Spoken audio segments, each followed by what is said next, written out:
Hello and welcome to another episode of the Haskin Cast podcast. I am your host, Scott Haskin, and I am doing an album review of one of my own albums this time. I'm kind of filtering these in here and there throughout the episodes. It's been a while since I've done one, and I thought, this is getting into that season that really reminds me of this album. So I thought, what better time to bring it out and go over it with you guys, give you a little insight and some behind-the-scenes stories, and, play some music for you. So I hope that you guys are all doing well. This is my favorite time of the year, not just because we're done with the hot summer and the triple degree temperatures, but it's just, it's a wonderful season. It has so many good memories of just warmth and unity and joy and seeing friends that you only see at Christmas time and that sort of thing as we're getting closer and closer to that. But Halloween really is my favorite time of the year. Now, this album came out because one autumn day or weekend that I came out to visit Las Vegas when I was living in Arizona. I was staying at Treasure Island and I saw, every time I would go to Treasure Island and you go down the escalator from the parking garage, they used to have, they still have the video screen, but I don't think they have the audio anymore. And they would play some of the music from the show Mystère by Cirque Du Soleil. And I thought, this would be maybe a really cool show for me to see. I texted my brother. I said, hey, do you think I'd like it? Because he had already seen it. And he said, yeah, I think you would. So I thought, okay, here's the deal I'm going to make with myself. And here's how naive I was at the time. I thought that basically, these things are sold out weeks, if not months in advance. And the chances of them having an available ticket are like 1,000,000 to 1. But I'll go see. If I can get a ticket, I'll go to the show. That was the deal that I made with myself because I didn't have a lot of money back then. It was costing me enough just to come to Vegas. And so, an expensive show ticket was a little much on top of that. But I thought, I'll let fate decide. So I go down to the ticket counter and I said, do you have a ticket for either show tonight? And they said that they had a ticket for the second show. And so I'm like, great, I'll take it. And as it just so happened, this was completely by chance. It was like right next to the audio engineer. And I thought, wow, this could not be better. But who do I watch? Do I watch the audio engineer? Do I watch the show? Where does my attention need to go? So I thought, well, I'll just, maybe I'll glance over and see what the engineer is doing from time to time. But I really kind of want to see the show. I know how to audio engineer. I don't know how they do all the things that they do for their shows because I'd never seen one. So I glanced over a few times. But in any case, it was a great seat because it's right at the beginning of the upper section. So you've got the walkway right in front of you. You really don't have anyone blocking your view. You can see the things that are going on around you. You can see the things that are going on above. You're not so close to the stage that you miss all the surrounding stuff. So it's a great place to sit. I highly recommend if you ever go to the show, sit near the audio engineer. It's absolutely perfect on the right side in those first couple rows of the upper section. So anyway, what I remember most about it is that at the end of the night, when the show was over, I didn't want to move. I was so mystified by everything that I had seen over the last couple of hours, everything I heard. It was music like I'd never heard before. It was acrobatics, but done in a way I'd never seen before.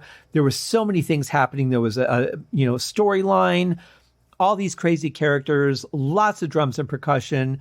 It was just an absolutely stunning show. And I was the last person to leave the theater that night. I remember that. I also remember thinking, I really wish I had gone to the first show that night because had I would have walked right out and seen if I could have gotten a ticket and gone right back in and seen it again. It was just that powerful. I mean, when you walk into a Cirque du Soleil theater, and I don't know about the touring shows because I've never been to one of those, but when you're going to like a resident show where they build these theaters specifically to work with the show and they can do so much more than they can do on a tour. You can't take 80,000 gallons of water with you. So you're never going to see go on the road, for example, over at the Bellagio. But it's really, you just walk into that theater and the lighting, the atmosphere, looking at the stage, seeing everything. It's just that in and of itself, you're about to see something spectacular and you just melt into it from the time it starts. And a lot of these shows, they start before you realize they're starting. They don't start when the lights go down or anything like that, or when you hear the music. They start while people are being seated. There's typically, clowns or some kind of characters running around doing different things. And I won't spoil what happens at this particular show because I think it's one thing that you should just go and experience. There's probably videos out on YouTube that talk about what happens. But in any case, it was just an amazing show. And as I was leaving the theater, and their show store is right across the aisleway from the theater. So I immediately went and bought the CD because the music was just mind blowing. To this day, it's probably my favorite Cirque du Soleil soundtrack. And you guys know me, I'm not big on picking favorites or choosing one thing over another, but I will say that it's one I've listened to probably the most, maybe because of the connection that I have to it. But either way, it was an absolutely amazing night. And after that, I could not get enough. I started, saving up and ordering the DVDs, the soundtracks, everything. I just studied for about 2 years as much as I could to really immerse myself in the music, the way it was written. There's no language. I mean, it's completely made up, all the lyrics that you hear. And it's just a very special event. Every show has its own personality, very, very much so. Sound-wise, vocally, atmosphere, everything is very unique to each show. And even if you listen to the older stuff, their earlier shows, when they really were more just street performers, even that music back then was very interesting and unique, I thought. So, I mean, I was just inundated with all this, audio and visual stuff that just kind of blew my mind. And I didn't really have enough money to go see the show again while I was there. So, I listened to the soundtrack almost all the way home. And that was, at the time, like a 4.5-hour drive. And I just kept listening to it over and over. It was just amazing. So I really started to study over the next couple of years how they do their music, through the different styles, the different sounds and textures and that, and watching the videos, how they put it to the acts, how that marriage works. And I decided, you know what, I'm going to try and write some of this stuff myself and just see what I come up with, because I was a little intimidated by it, but it was more of, I wonder how I would go about writing this style of music. So I started working on it. I finished my first song in November of 2004. So this had to be around 2002 or so that I saw the show for the first time. I've since seen it 8 or 9 times, I think. But so the first song that I wrote actually is the second song that ended up on the album. And it was one that I really just didn't know where to start. I just started playing around with different sounds on the keyboard. I came up with something I really liked, which was based around this jaw harp. And I thought that's a pretty unique sounding instrument. It's not something that you hear a lot, maybe down south in places you would, but in general, you wouldn't hear that sound in shows. And, the sounds that you hear in a lot of the Cirque music are sounds that you don't really know where they came from, or they're things that sound like regular instruments, but they're different. They have a unique flavor to them. So I started with that, and then I went into the next song that I wrote. I finished about 9 days later, and that was really inspired by a song off of Alegria, and I'll get to that whenever I do my review of Alegria. I am working on a review of Mystere. I've got a couple of special things I'm trying to do with it, so know that review or both of those reviews really are forthcoming. I'm hoping to get Mystere in this year. Alegria probably won't be until next year. But in any case, great soundtracks, both of them. So I started as early as November 2004, finishing my first song. The last song on the album, I finished July 26th of 2006. So, creeping up on 2 years that it took me to do it. And I was writing some other stuff in between. I did a couple demos. I did a couple bonus tracks for the Twist of Fate album. But it was just a fascinating journey. It was, how can I keep this in continuity, yet make every song kind of a different world of its own? That was the real challenge. And I had so much fun with it. I was writing stuff that I would have never written before. One piece, as we'll get to it, was kind of more inspired by Philip Glass, and I thought fit the album pretty well. Also, in the middle of working on this, I had knee surgery. So I was off of the workstation for a while. I couldn't really sit at the keyboard. So I had a score pad, and I wrote a couple of the songs just by hand on staff paper. So it was a very fascinating journey, attacked from so many different ways over the course of time, but it was such a fun thing to do. And I really enjoyed finding different textures, different approaches to music. different introductions and post song sounds and things. So the challenge was that when I did the first version of it, now the first version came out in 2000 and let's see, what was that? 2007. I don't remember which month off the top of my head, but the first version came out on CD in 2007. I wasn't doing digital releases at the time. So it was very simple. I had a program that allowed me to put the entire album in there in one line and then just chop out places where I wanted it to switch tracks. So you had the ability with the CD to have one ongoing sound as if it was a live show and just change the file ID without there being any spaces. And you would have to, set the auto space to off so that it would just sound like a live concert. And that was really what I wanted it to be. I wanted it to be like a soundtrack to a show that didn't exist. And once I did the remastered version, which came out on June 12th of 2014. So, 7 years later, give or take some months. And that one I did digitally. And that's when I realized what the problem was, is that, iTunes requires 2 seconds between tracks.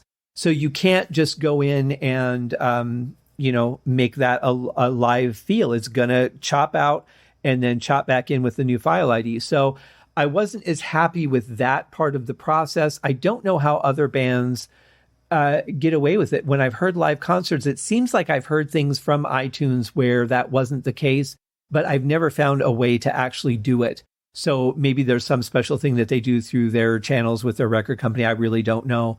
But in any case, it caused a bit of a challenge because all the between song sounds that I kept in to make it sound like it was a live show now had to, fade out because they were going to get cut at some point. So instead of abrupt cut, I wanted to make it nice and smooth, have the transition for each song. But, it wasn't wall to wall sound, which is what I had really wanted, which was really quite a shame because I was very happy with the way that came out on the original CD. But in any case, you work with what you've got. And that was that. So I really love this album. It brings back a lot of memories for me, especially of the fall, living in Phoenix, an apartment in North Phoenix. And it was a really kind of a cold year that year, as I remember. But, a lot of those songs that were written in the fall just have such great memories of them and putting them together. What I tried to do lyrically was kind of follow that Cirque thing. All the words are gibberish, completely made up. But the strategy that I went into creating them with was when I would write the music first, and then I would decide how the lyrics were going to go afterwards, if it was going to have lyrics, and if so, what they were going to be. And what I decided to do was work everything off of syllables. So it wasn't a matter of, what words sound good here, because I didn't have to tell a literal story. If the words are made up, it's really more about the sound, using the voice as an instrument, almost as if you're listening to just a language you don't know anything about. So I decided to just work with syllables. What syllable would go good here? What syllable would go good after it? Both as far as matching the music, matching the feel, but matching, the word or phrase I was trying to string together. And that's pretty much how I went about it. So when I'm reading the lyrics, they make absolutely no sense, just none at all. And that's okay because they're more about feeling. Now, when I recorded the album, my brother Lee was a vocal producer. I would have never have been able to do this without that. He did an amazing job because it was hard enough to remember the pronunciations I wanted. Again, I've got no guideline here because they're just syllables. So it was hard enough to get the pronunciation down, let alone pitch and that perfection, which was always difficult for me as a vocalist. I was never a good vocalist. I sounded okay, I think, but as far as being like a guy who could just go in and record and go home, no. I mean, every song was going to take an hour or more, and it would get very frustrating for me. And I would come so close to hitting it, and then something else would be off because I was focusing on one part. I lost something else. I hated having to sing because I just didn't have that skill. So he was great. I also employed another idea, and I still wish that this would have worked out better. But back in the day, the Zero G company had made a couple of products called Vocaloid. And what these were supposed to be were singers that sang, but you could string the words together of what they would sing. And then you just, smooth it out in their performance. and it's supposed to sound like a regular singer. I don't know how that was supposed to work because I could not get it to work that well. But what I did do was I used it as a guideline, for me to be able to memorize and follow the pitch instead of trying to pluck it out of the air. If I'm singing like a cover song, I can usually sing it pretty well. My voice issues aside, currently, as far as pitch goes, I used to be able to do pretty well with cover songs. So the difficulty for me was that there was no guide. So I thought, okay, well, I'll program these vocals and I'll get them to sound pretty close. But instead of using them in the album, which is what I had hoped to do, I realized that wasn't going to work really quick. But what I could do is I could use them as a guide for my pitch and to kind of memorize where everything was supposed to be. So we had to change some things just because I couldn't hit all those ranges that I had programmed. But for the most part, it was a nice guideline, a nice way to kind of help me with the vocals, getting the album done a little faster than normal, especially with the added challenge of it being gibberish. So it was really challenging, but it was a lot of fun and a great project. I'm still very, very proud of this one. The remaster didn't change a whole lot. I think I changed a couple of sounds, just made them a little bit better, and of course had to fade in and out the transitions between the songs. But apart from that, it's pretty much the same as the original version, just sounds a little bit better. And it's definitely one that I'm very, very proud of. If you guys are interested in it, of course, the links are in the show notes. You can also go to my website, and that will link you to Bandcamp, Amazon, iTunes, all the places where it's available. But a fun album to do just the same. And I think, even now looking back on it, I really feel like I did capture the essence of a Cirque du Soleil type show. Not what they would have done, what I would have done, and in the vein of their style of writing. It was just a lot of fun. So, now that I've been rambling on about the history and everything behind it, I think that we should just get almost into the song. Now, one other thing I want to talk about the artwork. So originally when I did the album was just me. I took a sheet of paper, I got some clay, and I made some shapes. I put them down. I took a photo. That was the album cover. When I went to go do the remaster, by this point, I was working with Kelly, who has just done, oh my God, such an amazing job with all my album covers. It's unbelievable what this woman comes up with. Even the newest album, like every one of them, I'm just blown away by her work. It's so amazing. I just like scratch something out on a piece of paper. I send her the demo versions of the songs, and she's like, yeah, okay, I'll come up with something. And then whatever she does is just brilliant. So by the time that I did the remaster, I was working with her, and the challenge that we had was that the camera I had at the time that I took the picture of the clay, the resolution was not enough for her to do all the stuff that she needed to do with it. So we actually, I bought some more clay and went over to her house. We sat on the floor. We recreated the album cover, and then she took her photos of it. And that's how we have a little bit of a contrast between the original and the remastered version. But I love the cover. I think it's really cool. It's fun. It shows that it's not to be taken seriously. But then when you hear it, it's like you kind of do, but it still has that fun quality to it. At least that's what I hope it has. There's serious moments, of course, because you have to have ups and downs. You have to have a little conflict in a show. But for the most part, it's just hopefully fun. So I got to tell you, the opening song, Lara Dram. Now, this one has a really interesting beat in it. And I remember, like, whenever I was chatting on the phone with people, I used to just walk around the house and cradle the phone on my neck and just, gently hit things with sticks, like, the mattress of my bed or whatever, just something that was kind of soft so that they really couldn't hear it, but just kind of kept me practicing and kept my hands moving. So I was talking to somebody and I had these two thin colored sticks in my hands. And what I did was I just started tapping on the mattress while I was talking to them. And I came up with the pattern that we hear in the opening. And I actually built the entire song around the drumstick pattern. So here is a bit of Lara Dram.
So a couple of things. That percussion lick that comes in first, that is the one I was talking about. That's the one that I wrote while I was on the phone.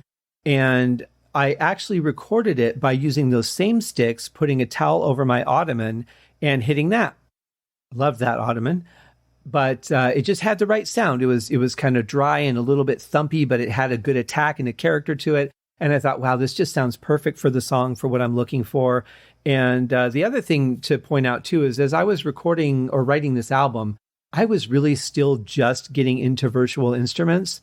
I was very new to it. In fact, I think it was just within a couple of months that I had bought the first couple. Everything I was doing before that was just utilizing keyboard sounds, but virtual instruments was a whole nother world for me.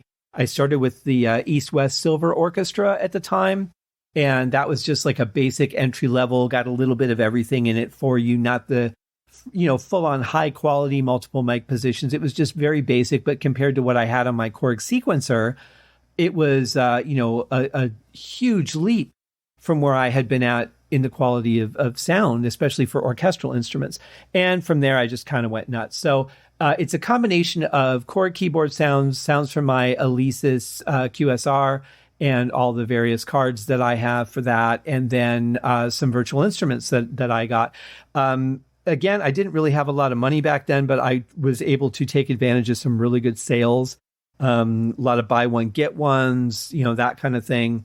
And that's kind of how I began to build my library. Now I've got hundreds of thousands of sounds, and, life is crazy. But it was a very interesting experimental time in a lot of ways. So this particular song, now Lara Dram, was really meant to be like the opening song to the show, right? Because I said I wanted it to be like a live show, the soundtrack for a show that doesn't exist. So this would be the, you hear the opening, and I would probably, like, if it was an actual live show, I would probably do it for another minute or two before I kicked in with the drums. But it's the show's about to start. Find your seat. It's time to get this ball rolling. And it's got some good grooves, and I really like the bass on it. It's not something that I think I would have really written otherwise. So I found it to be a lot of fun, a lot of interesting textures built in, especially even in the intro, you can hear it. The trumpet, I actually played that way, just that, random tapping. I wanted it to slow down and speed up here and there. Use some oscillators and that to really achieve an interesting sound overall. But even the little subtle things that pop in there, you kind of don't notice because of the way that they're blended. But there's a lot of stuff going on in there, a lot of layers, a lot of textures. And it was a challenge to mix. That was the hardest part with this album, was really mixing it. But I think this one came out great. I really love the remastered version of it, much better than the original. I say remastered, I actually remixed and remastered the entire album. I had all the original tracks and all the individual instruments. So I was able to actually just kind of take that mix from scratch, reset all the faders to 0, and just start from there. And it was a real challenge, this album, twice. But I had a lot of fun with it just the same. So as an opening track, it really kind of sets a tone. It's like, hey, this is going to be exciting. There's going to be stuff happening. Buckle up. So following that, we have the next song that I wrote, which is the first song that I actually wrote, called Solobi.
I remember I went really back and forth with the idea of, was I slowing things down too early? Did I need a little more energy, or was I really still trying to build the setting of the show? And I think it was the latter. I think this really just kind of set the tone that you're going to hear sounds and combinations of things that you're not used to hearing. It's something very different and unique. And I really feel that the song brought that across. I do have a little bit of the backing vocals that I created with Zero G's Miriam Stockley program in there, just underlying a little bit of what I did in the song. I just thought it added a little bit of a different dimension. I could have used it on all the songs, but I really just like that little snippet of it that's towards the end. But yeah, a song that I'm very happy with. You know, I don't know of any songs that are written on jaw harp. I couldn't say a single one of them. But this was really based around just me jamming on a keyboard, just kind of playing around with different sounds. Found this, came up with that melody and sort of rhythmic melody, and just kind of developed it from there. So the third song on the album is called Vole, and this is honestly one of my favorite songs that I've ever written. And it really, there's just something about it. It does have an element of classical, as there is a little bit of that on this album, mainly because I had purchased that orchestra and I had it available to me. But this is one that just, for me, all the elements came together. The music, the vocals, the different styles of instruments that you hear in the song. It's one that, I mean, I'm proud of all the songs that I've written, but this is one of the top for me, for sure.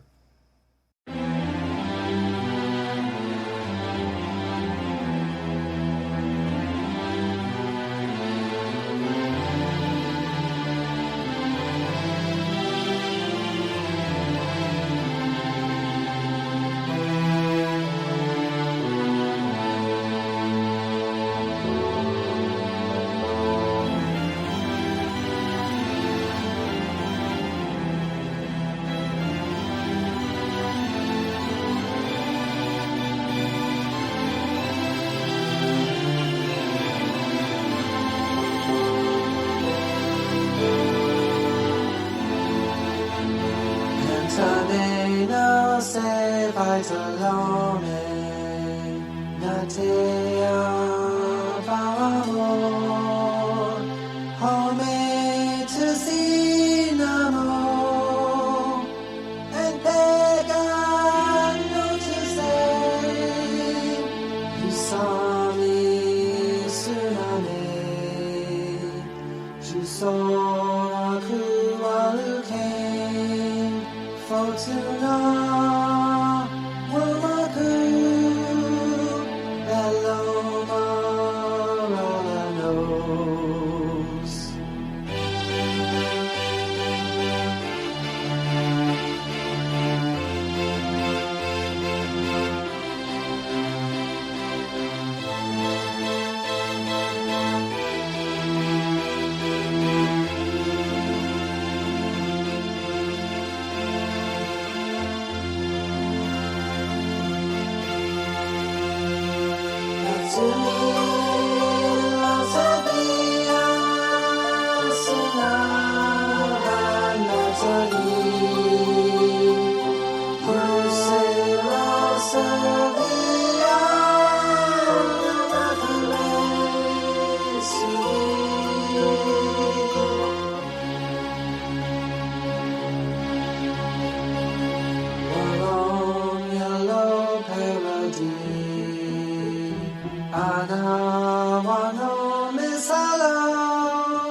So within the vocals, or really behind the vocals, there is a pan flute that is a constant through the album. I wanted something to kind of give my voice a little different sound, and chose the pan flute. So that was the other guide that I had created, but one that stayed in, as opposed to Miriam's vocals that did not.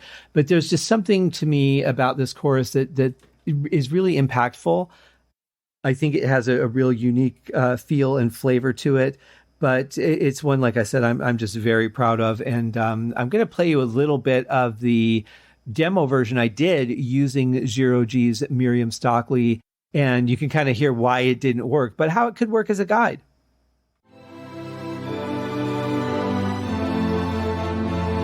Demo to save a dollar make not tell be long per make to see longer and beg honor to say you saw make to not make to serve maku alake for to know maku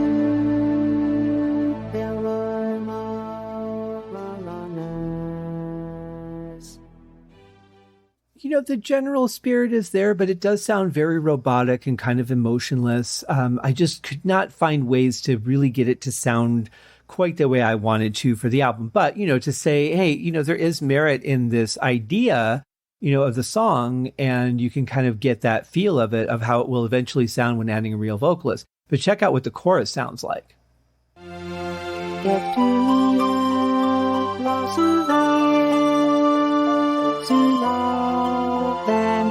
to me. I'm seeing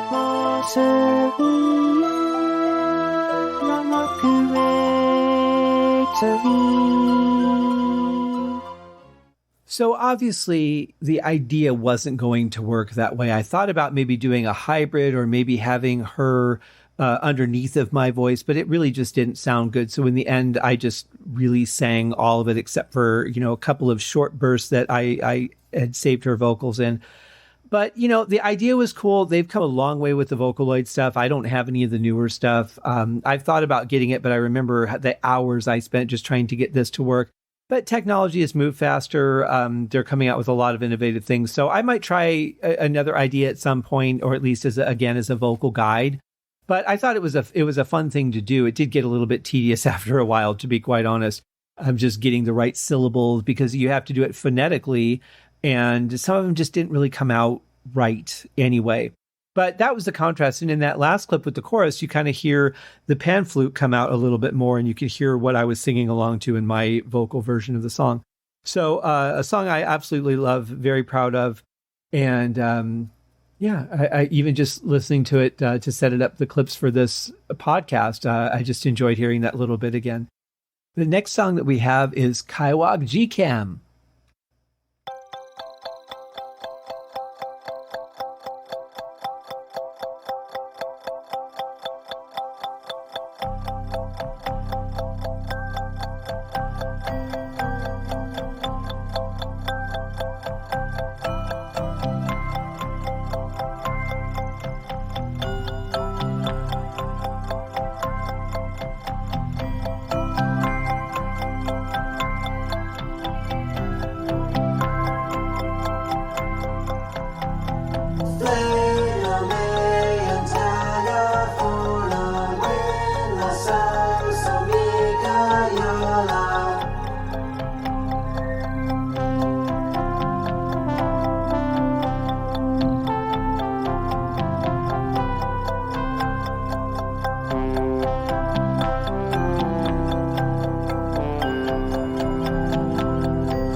So a lot of this, too, was built around doing a doubling high harmony.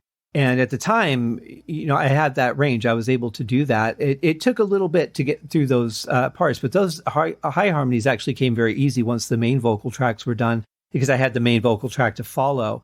And those, as I recall, those went much more quickly. But they were a lot of fun to do. And I would imagine, thinking about it now, that I've been through so many songs on my Uriah Heep podcast, they were probably a pretty big influence on it, even though I didn't really realize it at the time. Thinking of their vocal harmonies, they always had that high harmony, so many good layers of vocals there. So that may have had something a little bit to do with it. It was a little more maybe Uriah Heep and a little less Cirque du Soleil. But again, it was not, my concept was not to replicate what Cirque du Soleil would do, but to take the concept of how they approach music and to see what I would do using that basic approach, in my own style. So this song is a lot of fun. It's really based around that sort of delayed, pinging instrument. It's really almost percussive, almost like a xylophone, but not quite.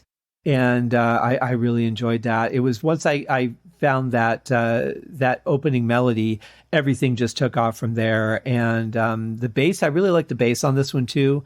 It's got a good groove to it. It's got some unexpected stuff that I don't think I would have written for any other type of song, but a lot of fun nonetheless. And another one of mine that I look back on and I really have to smile. I don't pat myself on the back a lot for, the things that I do, but I will say that I am very proud of this album and, this kind of song and being able to pull off that vocal and just having it blend so well with the instruments and songs that aren't standard. They're not verse, chorus, bridge solo kind of songs. They just go where they need to go for what was the story in my mind of the show playing out. But speaking of things in my mind, let's listen to a little bit of the next song, which is Tu l'as mentir, the fifth and middle song on the album.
One thing I especially love about that song is the amount of layers that I put into it, probably more so than most other projects I've worked on. I didn't even realize, or I had kind of forgot until just listening to it just now, where it just feels like there's so many things going on. And I love that. I think that this is one of the more powerful songs that I've written. I think it starts out with the bang. It's kind of piratey a little bit. But I love the cello and the accordion. I think they sound really good together, which are not two instruments, I would have said, I really want to write a song with cello and accordion. It just wouldn't have come to my mind. But the rhythm of the cello, I've got a rhythm accordion track and then the lead accordion track playing the melody. I think it just blends so well. And I don't know, I should probably do something else with that someday. But for now, it has its spot on the album, and it's quite a journey, this song. As you heard, it has a lot of twists and turns. It goes in some different directions. You really don't, the thing I love about this music is you really don't know where it's going to go next, because like I talked about earlier, it doesn't have that typical song structure to it. It's not like rock or pop or anything like that. So I think it just kind of adds a unique flavor of twists and turns, and you expect it's going to come full circle, and most of them do, but not always. Or not when you'd expect them to, which I think is part of the fun. It keeps the music interesting and alive. So that's just kind of my thought. So as we head into the second half of the album, here is a little bit of a song called Dennis Tanego.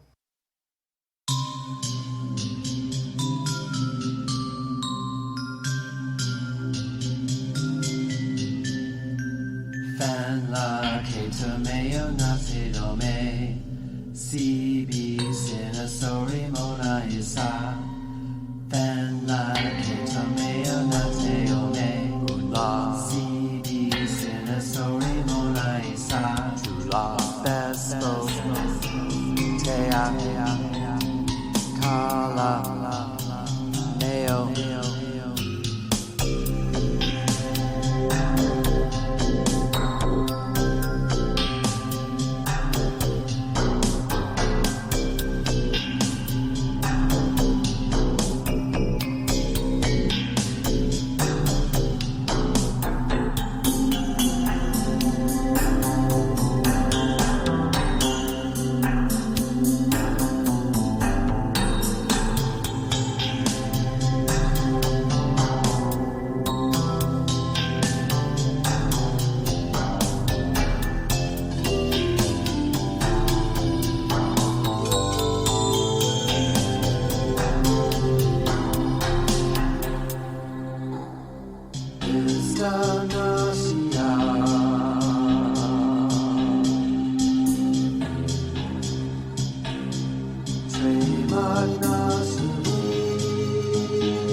This song was probably the hardest to sing from a perspective of it really kind of pushed my range a little bit. I was good with the high harmony. I was good with the mid-range and upper range stuff, but there was a spot in this song, I think it's coming up after where I faded it out, but as I recall, that part was probably the hardest just because of those particular notes and my voice. But it was a lot of fun to do. It's another song that, it's a journey. This one, it's kind of slowing things down, as you're heading towards the second half of the show, but it's one that just has its own story to tell and takes you in a few different directions. I love the violins and the violas that I put in this one. I love that, along with the celesta, just that beautiful pink plinky sort of instrument. And it's just got such a nice blend. It feels it's serious at first, and then it gets into this lighthearted section, and then kind of serious again. So it has a lot of mood swings. This one, it's probably the moodiest song on the album. But the order of the songs too, I feel flow really well from one thing to another. And this song was just in the right spot. It needed to be here where it was. So that is that one. But the next song we have is called Parafoal, and this one was inspired by an actual Cirque du Soleil song off of the Alegria soundtrack. I think it's track number 5, and it's called Erna. That was written by composer René Duperry, who did most of Mystère, and then Benoit Jutras came in later years and added some stuff to that show. But this Alegria was written by René, and the music is just amazing. The recording is fantastic. I mean, just stunning.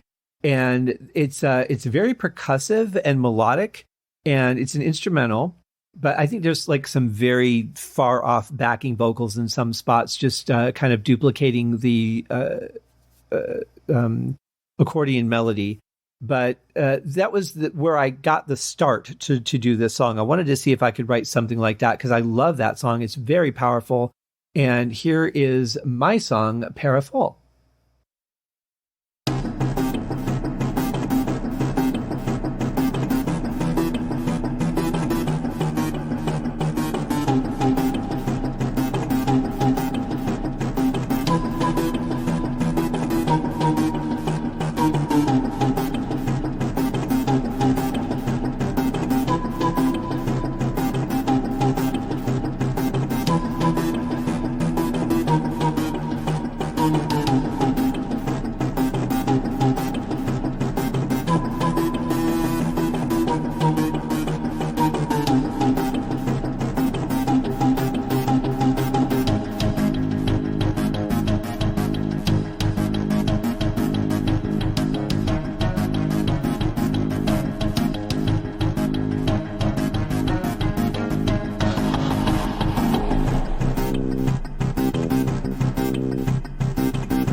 So this one has a little bit of a darker overtone to it, I feel.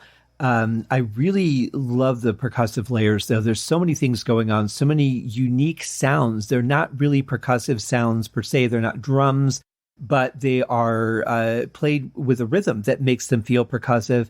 And I really loved the textures that I came up with. I just kept adding things. And the song just got bigger and bigger, but there's just a lovely combination of percussion and different rhythms. And on top of that, then you've got drums that come in with effects on them just for the transitions. And then, you've got strings, you've got a brass synth, you've got all kinds of stuff. There's one synth called Arabesque that I really loved for this song. But it was definitely one that was just a blast to write. And it was a real challenge to take a song like Erna and say, okay, how would I write something, though, that's based around that same sort of percussive adventure and just go from there? So that was a joy and one that another one that I really enjoy listening to. I don't listen to my own stuff a whole lot, but this is an album that I tend to get out, especially around this time of year, and just enjoy it. I try to listen to everything I do a couple times a year, but I don't get to everything. This is an album that I make sure that I get to every fall. It just has that memory for me. So we have 3 songs left. The next 2 I actually wrote by hand. That was when I had my knee surgery and really could not sit at my computer and play on the keyboard at all. So I just decided to write them by hand, and then I input them later. But what I find that when I write by hand, I write differently than I do when I'm playing, because I can write things that I can't physically play, or it just changes direction. I just think about things differently when I'm looking at paper versus just playing. So it's different for me. The different mediums bring out different styles. This one in particular, this is the title track, Kamu, Vole. Now, this was one that I wanted to see if I could write something in the minimalistic style. So minimalism is really attributed to guys like Philip Glass, and I've covered a Philip Glass album on this show recently. And I really kind of wanted to do something like that. At the time, I hadn't heard the album Glassworks yet. I only knew the song Flow, and it was only the Keith Emerson version that I knew at the time that I did this. So it was really just based on my idea of that, just taking something that was simple, changing things on the repeat, adding, taking away, but basically keeping the song rolling forward the whole time without there being like breaks and, major changes and stuff like that. There's a couple of different spots where there's more of an abrupt change, but for the most part, the song just kind of takes off and then just keeps going. And I don't know, see what you guys think of it. It's one that I had a lot of fun doing. It took a really long time to write by hand, but like I said, I had a few days where I really just couldn't do anything. And I'm not the kind of person that can sit there and watch a lot of television, although I will say there was something interesting that happened during that time. Now, I had the desire to do music for films many years ago. My first inspiration was the soundtrack for It by Richard Bellis. The miniseries, not the new miniseries that came out a few years ago, but the original miniseries. And in particular, there's a song where the young kid is looking at a photo album. The photo album gets taken over by whatever spirit and starts flipping pages on its own, lands on this old circus photograph and goes into the circus through the photograph. And the music that was being played there, very circusy, but it just fit the scene so perfectly. And I thought, God, I'd really love to do that one day. So, of course, I didn't know anybody. I didn't have, any connections or anything like that at the time. So I thought I didn't really think much about it after that. It was kind of like something that would pop into my head now and then, but having no way to pursue it, it was just a thought, nothing more. And when I had my knee surgery, though, my brother had rented some movies for me, and one of them was The Island. And The Island starring Ewan McGregor and Scarlett Johansson, was a movie that I didn't really care for the movie that much the first time I saw it, but the music, the soundtrack was like something I had never heard before. This huge percussion and a whole choral section, and it was just amazing, the sound textures on this thing. And so I really got into the soundtrack, and I would watch the movie over and over just to, hear all the stuff. And eventually, I bought the soundtrack, and I was just blown away when I could really just focus on the soundtrack without hearing all the movie noise, how amazing it was. And this was written and recorded by Steve Jablonsky.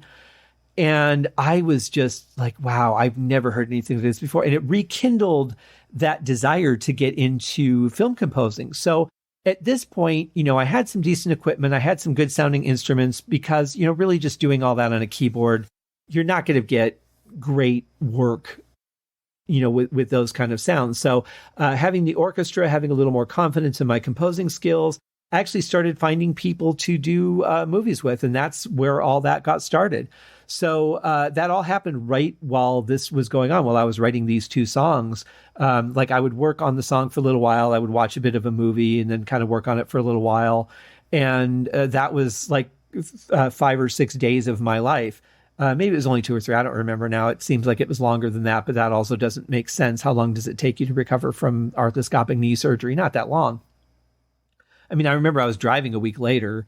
So, but in any case, yeah, these were a lot of fun to write. And this is a little bit more Philip Glass, but I think it fits in well with the rest of the album.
as I'm listening back to that, I actually remembered a couple things that I had completely forgot about. I forgot that there were more changes in the beginning of the song, in the second section of the song, which comes about 45 seconds later or so from this point. That's actually where it gets more straightforward with those builds. There are actually more changes than I thought. And the intro, I remember I actually did start writing on the keyboard before my surgery. I had the first maybe 30 seconds or so of the song, and then I was kind of out of commission for a bit. And I thought, I didn't really want to stop writing it because I had the idea in my head and I didn't want to lose it.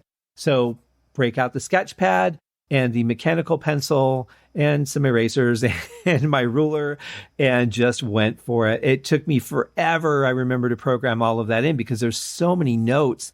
And there's it sounds repetitive, but there's like a one note difference in a lot of them. So every note had to be done one at a time. And I'm trying to remember what I used back then because I didn't have any of the major scoring programs like Sibelius or Finale or even Notion back then. I don't remember what I used. It might have just been Cakewalk. I'm not sure. But in any case, yeah, it was a fun song to do. There's some really good emotion in it in the second half. Some really great transitions that I just love. It's another favorite of mine, I have to say. And again, I really don't pat myself on the back for my work a whole lot, but this is another song I'm really proud of because it's not like anything else I've written, and I think it's got a really good feel to it. I think it carries you away very nicely. It just like sets you in this nice little boat and pulls you along very smoothly for the ride, and I think it's a great journey. And to follow that, I thought, I knew I was coming towards the end of the album. I did not write these songs in order, but I knew that I wanted to really slow things down before the finale and just have kind of like a song of reflection, a song of maybe some unity, but also reflecting on decisions and what's happened throughout this imaginary show. The characters thinking about their journey before they head home, if you will. And so with that, I wrote this song, Tefalog.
Thinking of this song in terms of this imaginary show, I kind of think of it as the characters are all about to go their separate ways. This is the end of the party, of the gathering, the event, whatever it is that was going on.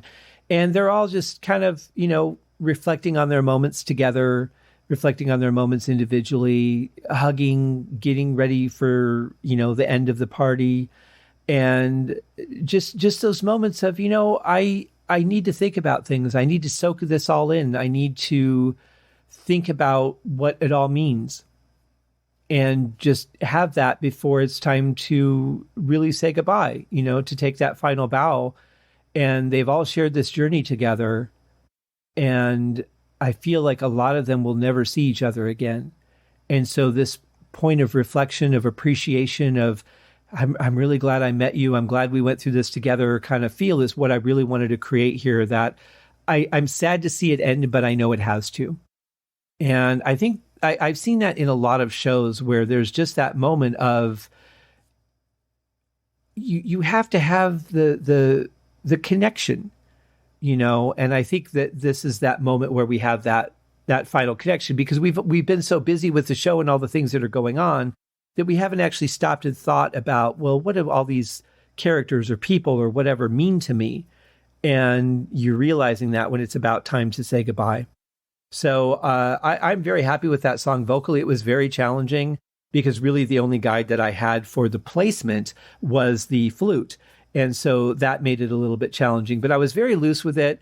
For the 2 takes that I did of it, I did not get myself concerned with syncing everything together vocally. I wanted it to be a little bit loose, maybe not everything match up perfectly, to have a little bit of distance between the 2 takes, because it was about emotion and it wasn't about that perfection and everything being, the dinner table being perfectly set. It was just about everybody being together and lost in the moment. And I wanted some, I wanted the good majority of it to be pretty close, but I wanted a little displacement in there as well.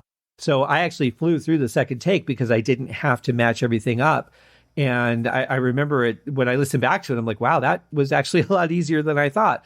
But it was mainly because of that. If I tried matching everything I did, it would have been very difficult, but I would have done it if that's what I wanted to go for. But here I thought that separation was a little bit more important. I thought it brought out a little bit more of the emotion. And another song I'm very happy with. So as the show wraps up, or in the terms of Mystera's, Alice makes her appearance. Any of you who have seen clips of the giant snail know what I'm talking about. It's a sad moment in the show for me because I never want it to end. I love that show so much. But it's a very powerful moment in the show. And there's a moment earlier where she peeks her head out and I'm like, oh crap, I forgot. That means that we're getting close to the end. It's a couple songs away. And then when she comes out for the finale, it's just another thing. It's always a very emotional time for me watching that show and knowing that it's the end. And as many times as I've seen it still just really gets to me. So as we end this album and as we end the show, the imaginary show that plays in my head, this song is called Nilliphus.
And of course, it springs into a much more powerful ending. But I love the blend of this. I love that the flute really tells the story in this one as opposed to the vocals with the flute.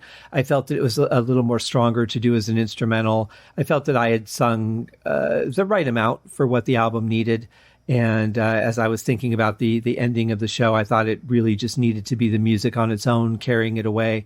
I think it's a really powerful ending, and that was a big thing for me because the one complaint that I have about Cirque du Soleil is it really gets confusing when to clap, when to show your appreciation to the artist, because there's times when they're doing acrobatics and they're doing these really cool things and you clap for each one of those, but then the song ends and you clap, but the song actually isn't over. They do something else. And then you're like, okay, well, I just clapped, but okay, I'll clap again. And it's kind of confusing to me. And I think to the audience too, because I notice that when I go to the shows is that it's not really defined so well because they aren't acts like an opera or anything. So I tried to do something that was a little bit more definitive. And of course, you're not seeing acrobatics or anything, so you're not clapping during all of that. But the idea would be that if this were a live show, those things would take care of themselves, but the music itself would tell you, when the song is over and when to, give the round of applause to all of the performers. So, but anyway, I really had a lot of fun with this album. It's been fun going over it because I haven't really analyzed it or thought that deeply about it probably since I did the remixing and mastering version of it in 2014. So, God, that was 7 years ago. Long time. Anyway, thank you guys so much for taking this journey with me. I really hope that you like the album. If you would like to get your own copy, the links are in the show notes. You can also go to my website and go to the soundtracks side of the music page, and you can link it there. It's also on iTunes, Amazon, Spotify, Google Play, all of the places, my Bandcamp site, everywhere. So check it out. It's really a different album. I mean, it's a really unique experience, and I just hope that people enjoy the journey because that's what this album is really about. It's not about political statements or jokes or anything like that. It's really just about a musical and vocal emotional journey. And since there's no lyrics to tell you, here's what this song is about, it really leaves 100% of everything to your imagination. What does it mean to you? What do you feel when you listen to it? How do these non-existent words feel? Do they mean anything to you? Is there something that you feel the song is about? It's just a free form method of expression.